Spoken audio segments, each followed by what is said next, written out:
Assalamualaikum warahmatullahi wabarakatuh. Minamahal kong kapatid sa pananampalatayang Islam, ang araw ng Biyernes ay pinakamainam na araw na sinisikatan ng araw.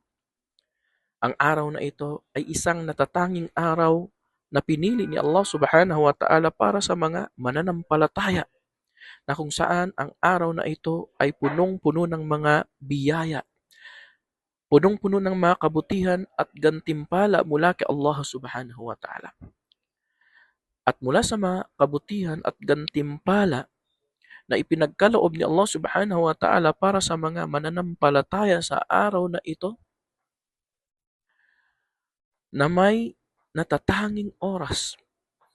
May natatanging oras sa araw na ito na kung saan mas higit na katanggap-tanggap ang mga panalangin.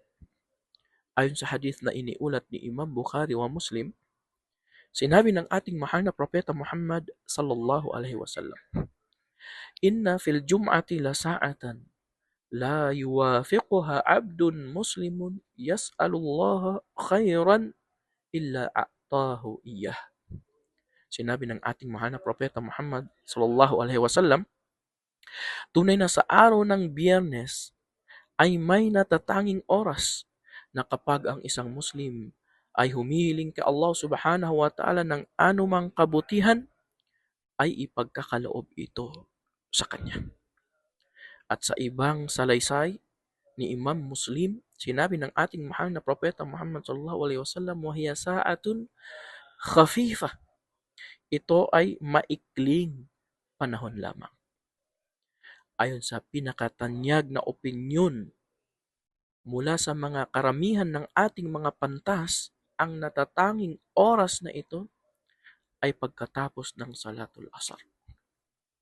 Sinabi ng ating mahal na propeta Muhammad sallallahu alaihi wasallam sa hadith na iniulat ni Abu Dawud at An-Nasa'i, at sinabi ni Sheikh Albani rahimahullah, ang hadith na ito ay isa sa mga mapapanaligang hadith. Sinabi ng ating mahal na propeta Muhammad sallallahu alaihi wasallam, "Yaumul Jum'ati 12 sa'ah la yujadu fiha 'abdun muslimun yas'alullaha syai'an illa atahu iyyah faltamisuha akhir sa'atin ba'dal asar." Sinabi ng ating mahal na propeta Muhammad sallallahu alaihi wasallam, ang araw ng Biyernes ay may 12 oras kung saan walang Muslim na aliping humihiling ka Allah Subhanahu wa Ta'ala ng anumang bagay, maliban na lamang ay ipagkakaloob ito ni Allah Subhanahu wa Ta'ala sa kanya. Kaya't abangan ninyo o subaybayan ninyo ito sa huling oras pagkatapos ng Salatul Asar. Kaya mga minamahal kong kapatid sa pananampalatayang Islam, huwag nating palampasin ang pagkakataon na ito. Paramahin natin ang ating mga panalangin. Gumawa tayo ng mga kadahilanan upang mas higit na katanggap-tanggap ang ating mga panalangin. Assalamualaikum warahmatullahi wabarakatuh.